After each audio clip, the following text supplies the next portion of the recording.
مولایا صلی وسلم دائما ابدا علی حبیبک خیر الخلق كلهم نحمده ونصلي ونسلم على رسوله الكريم اما بعد فاعوذ باللہ من الشیطان الرجیم بسم اللہ الرحمن الرحیم۔ عزیزان محترم، مشکوٰۃ شریف کے اندر نبی کریم صلی اللہ تعالیٰ علیہ وسلم کا ایک اور بڑا پیارا معجزہ بیان ہوا، اور وہ یہ ہے کہ غزوہ خندق کے موقع پہ حضرت جابر رضی اللہ تعالیٰ عنہ نے دیکھا کہ نبی کریم صلی اللہ تعالیٰ علیہ وسلم بھوک کی حالت میں آپ نے اپنے شکم مبارک پر، اپنے پیٹ پر آپ نے پتھر باندھے ہوئے۔ تو جب حضرت جابر نے یہ دیکھا تو آپ کو بڑا صدمہ ہوا اور آپ بہت پریشان ہوئے، اور فوراً گھر آئے اور اپنی زوجہ سے کہنے لگے، پہلے تو پورا واقعہ اپنی زوجہ کو سنایا کہ آج میں نے اپنے نبی کو اس حالت میں دیکھا، تو کیوں نہ ہمیں نبی کریم صلی اللہ تعالیٰ علیہ وسلم کی دعوت کرنی چاہیے۔ تو گھر میں جو کچھ بھی ہے وہ ہم اللہ کے نبی کے سامنے پیش کر دیتے ہیں۔ تو پتہ لگا گھر میں ایک بکری ہے، تو حضرت جابر نے اس بکری کو ذبح کیا اور کچھ آٹا تھا، اور اپنی زوجہ کو حکم دیا کہ تم روٹیاں بناؤ، میں نبی کریم صلی اللہ تعالیٰ علیہ وسلم کو لے کر آتا ہوں۔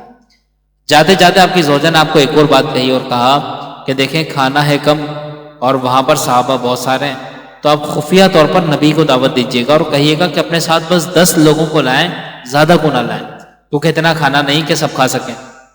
تو بہرحال حضرت جابر میدان جنگ میں گئے اور سرکار دو عالم صلی اللہ تعالیٰ علیہ وسلم کو انویٹیشن دیا کہ یا رسول اللہ آج کا کھانا آپ ہمارے گھر پہ آپ کھائیں اور اپنے ساتھ کوئی 10 صحابہ کو آپ لے کر آ جائیں۔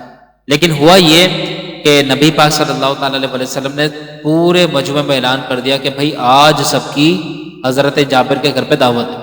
یہ اللہ کے نبی نے اعلان کر دیا اور سارے خوش ہو گئے، کیونکہ کئی دنوں سے کسی نے کھانا نہیں کھایا ہوا تھا۔ آپ ذرا سوچیں کہ آپ 2 دن کے بھوکے پیاسے ہوں اور کوئی اچانک بول دے کہ بھائی فلاں صاحب کے گھر پہ آپ کی بریانی کی دعوت ہے، تو آپ کتنا خوش ہو جاتے ہیں، چلو آج تو کھانا اچھا مل جائے گا۔ تو وہ صحابہ کرام تھے، ان کو کوئی بھوک کی حاجت نہیں تھی، لیکن پھر بھی ایک انسانی فطرت ہوتی ہے اور ضروریات ہوتی ہیں، تو سب سرکار کے ساتھ بڑا خوش ہوئے، اور زیادہ خوشی اس بات کی تھی کہ دعوت پر چلنا ہے، وہ بھی نبی کے ساتھ چلنا ہے، تو سبحان اللہ، یہ تو بہت ہی اچھی بات ہے۔ تو نبی کریم صلی اللہ تعالیٰ علیہ وسلم 1000 صحابہ کو لے کر حضرت جابر کے گھر پہ تشریف فرما ہوئے۔